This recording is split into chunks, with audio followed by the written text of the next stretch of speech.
Au 36e jour, nous arrivons à Port Klang, l'un des plus importants ports du monde, tout près de l'ancienne capitale royale de Selangor. Mais notre destination est Kuala Lumpur. D'Andokan, Yanez, James Brook, nous sommes en Malaisie. Arrachée à la jungle dans les années 1850, la ville doit sa naissance et sa fortune aux abondants gisements d'étain découverts au XIXe siècle. La ville compte plus de 200 gratte-ciel, dont les tours Petronas.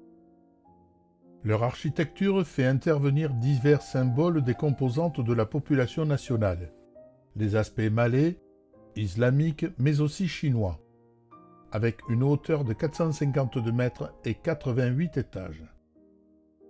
Les tours jumelles Petronas ont été conçues par l'architecte argentin César Pelli. Les gratte-ciel jumeaux les plus hauts du monde symbolisent une porte ouverte vers le futur et offrent une vue superbe panoramique. Skybridge, une merveille d'ingénierie, est une passerelle qui fait communiquer les deux tours à 171 mètres. Les tours Petronas, célèbres également pour le film Haute Voltige avec Catherine Zeta-Jones et Sean Connery en 1999. L'histoire d'un gentleman cambrioleur dont le thème du film est connexe avec La main au collet d'Alfred Hitchcock.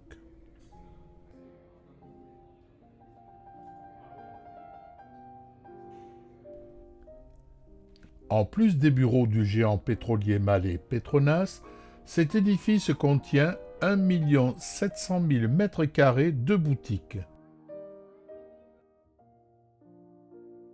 et de lieux de divertissement dont une salle de concert, une mosquée ou encore un centre de conférences multimédia.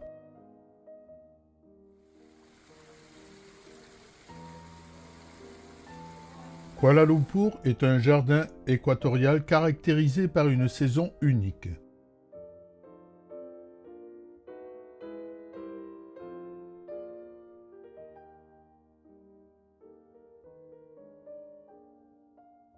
Les inondations sont fréquentes dans le centre-ville après les fortes précipitations.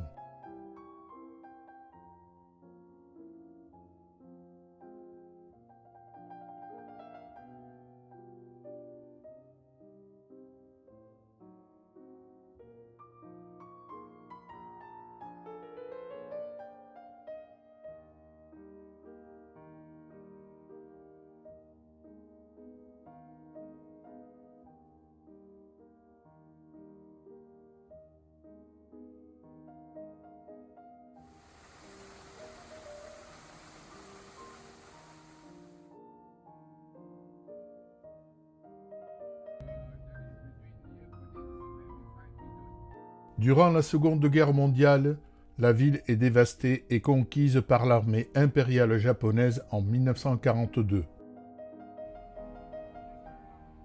Rapidement reconstruite, elle sera le témoin de violences interethniques entre communautés malaises et chinoises lors de l'incident du 13 mai 1969. La sculpture représente 7 personnages humains en bronze sur une base oblongue.